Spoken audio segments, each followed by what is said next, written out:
Alright, y'all, we're back again. Yeah, I know I said I was gonna save it for something else entirely, but that's exactly what I'm here to do as I'm watching the Eagles and Bucks go final. I mean, no surprise that ended up the way that it wound up going.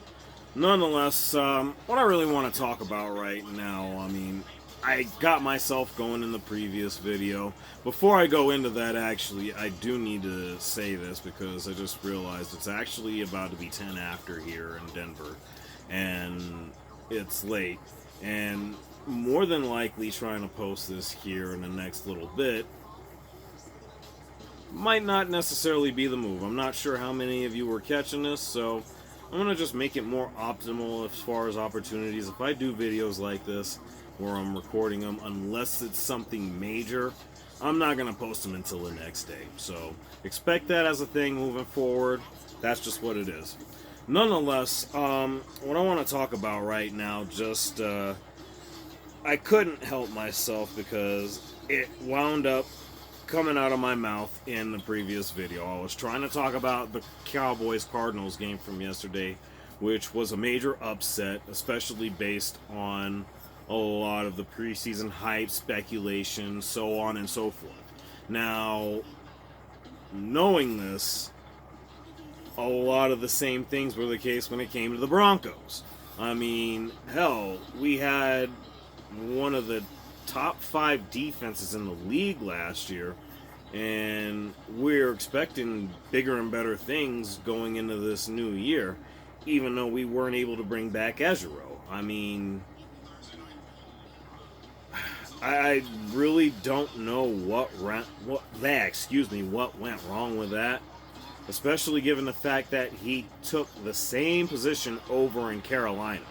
I mean, that to me is just something I'm not sure how I'm ever going to be able to understand.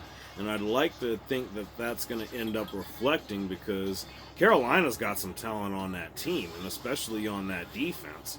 I'm thinking that their shortcomings so far is just based on the fact that Bryce Young is just going to go through those growing pains. It's just not going to be like that, although they found a way to make it close against the Saints opening night. But they still got a bit of a ways to go. And on top of coming off trading away Christian McCaffrey, I mean, things are just going to be different altogether. And that's just the way it goes with this sort of thing, you know.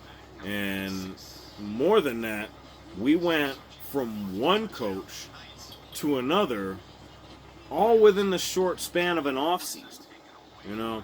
And a little bit more than that, because that said former head coach was let go before the season even finished.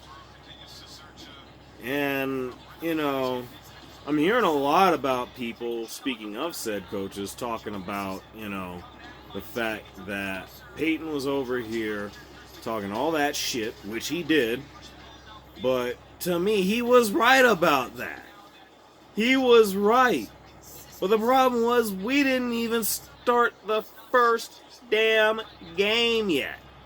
And I should have thought about it like that at the time, but, you know, even for as much as I was wanting to agree with Sean Payton, I knew the reality of it was that this may not necessarily work out how a lot of us may want. And, you know, I just wasn't expecting it to be this bad this early. I mean, the first 2 games, there's just no way those weren't winnable. And in reality, we should have won those. Now, there are a wealth of things you could blame on those. There's an even greater amount of things for all the shit from yesterday. I've already gone over that twice. But, all the same, I guess the only other thing I want to say about that, especially as I talk about the coaching staff, is I really have to wonder what it is that's actually happening in terms of the behind-the-scenes situation. And I say that largely for the fact that I mean, it's just flat out inexcusable. The Walton Penner Group shelled out all this money to bring in Sean Payton, gave up yet another first-round draft pick, and I'm not even sure where else to go with it on that.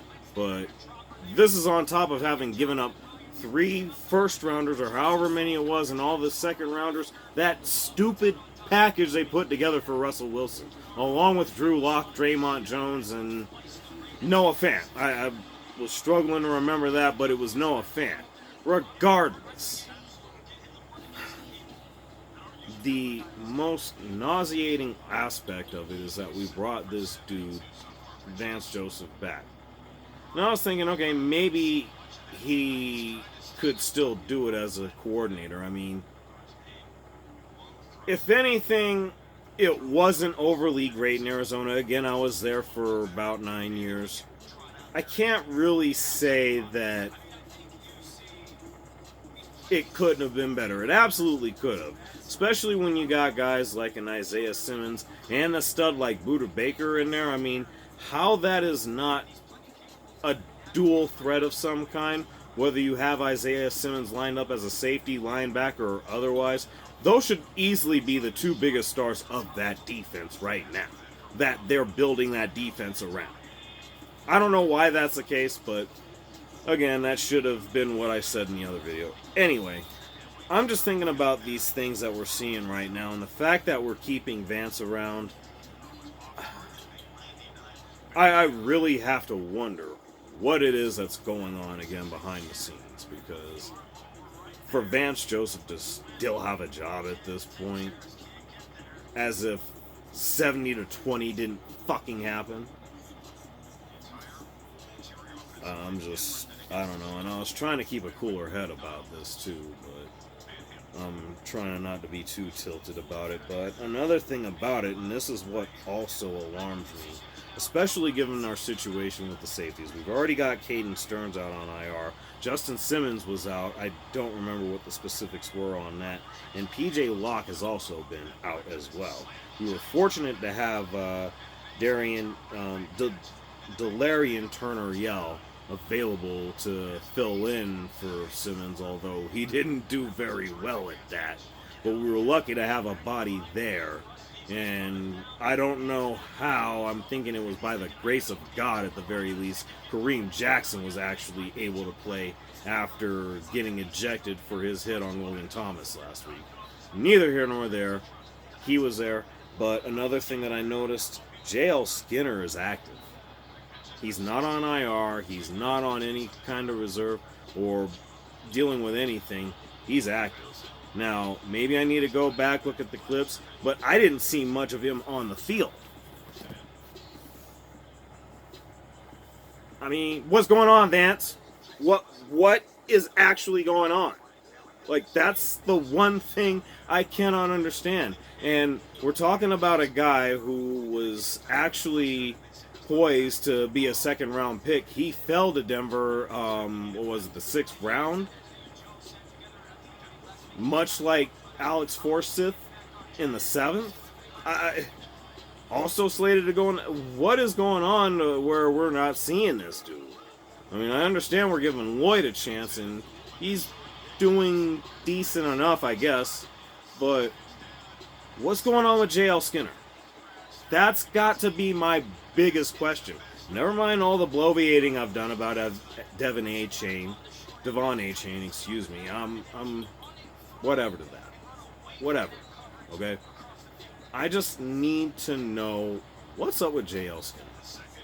That's gotta be the biggest question I have right now. I don't know. I mean, I noticed Drew Sanders a little bit, but anyway. Let me know what y'all think. You know what it is. Like, share, subscribe. I'll get at y'all.